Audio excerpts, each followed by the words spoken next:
खबर लंढौरा से। चमनलाल महाविद्यालय में एक दिवसीय राष्ट्रीय संगोष्ठी का आयोजन।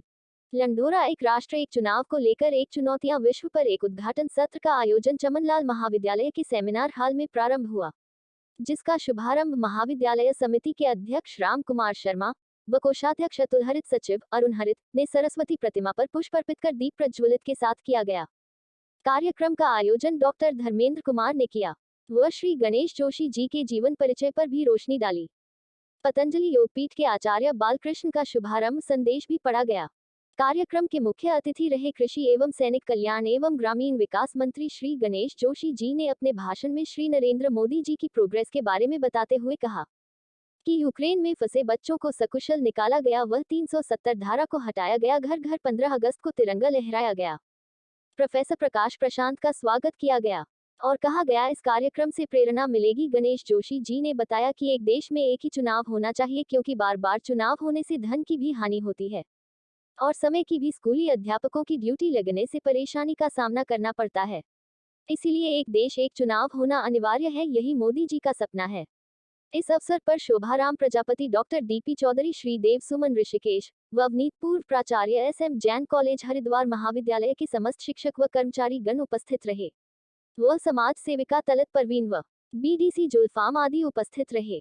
हिंदी समाचार प्लस से सलीम फारूकी की खास रिपोर्ट। क्योंकि यहाँ इस देश के अंदर रोज कोई ना कोई चुनाव होता है, जहाँ उससे धन की हानि होती है, समय की भी हानि होती है। और हमारी जो फोर्सेज हैं, जिनको देश की सीमा पर होना चाहिए, उसको इस काम में लगाया जाता है। हमारे जो शिक्षक हैं, जिनको शिक्षा के लिए काम करना है, पढ़ाने के लिए जाता है, उनको इस ड्यूटी पर लगाया जाता है। और इसलिए आज आवश्यक है कि हम इस पर चिंतन करें, मनन करें और जो मोदी जी का सपना है, जिसके लिए कमेटी बनाई थी, इसमें पूर्व राष्ट्रपति रामनाथ जी कोविंद भी उसमें थे, उसने भी अपनी रिपोर्ट दी है। और भारत जैसे विशाल देश को अगर ये लागू होती है, एक बहुत बड़ी ताकत मिलेगी।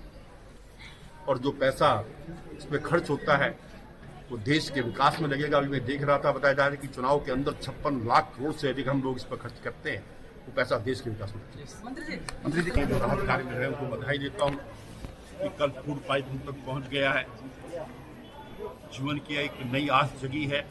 जिस प्रकार से माननीय मुख्यमंत्री जी खुद उसको मॉनिटरिंग कर रहे हैं, खुद वहाँ पर जा चुके हैं, माननीय प्रधानमंत्री जी उसका संज्ञान ले रहे हैं।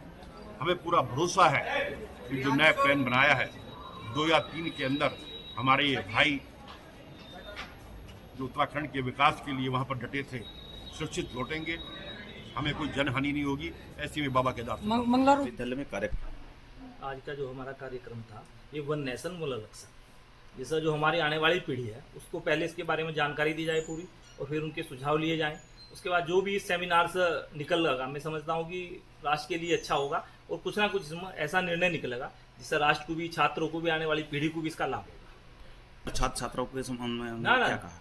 नहीं, कुछ मंत्री जी ने कोई घोषणा ही नहीं की। मंत्री जी तो केवल सेमिनार में प्रतिभाग करने के लिए मुख्य अतिथि के रूप में आए थे। उन्होंने छात्राओं को, स्टाफ को, सबको बताया कि इस आने वाले खर्च से बचने के लिए हम वन नेशन वन इलेक्शन में जाना चाहिए।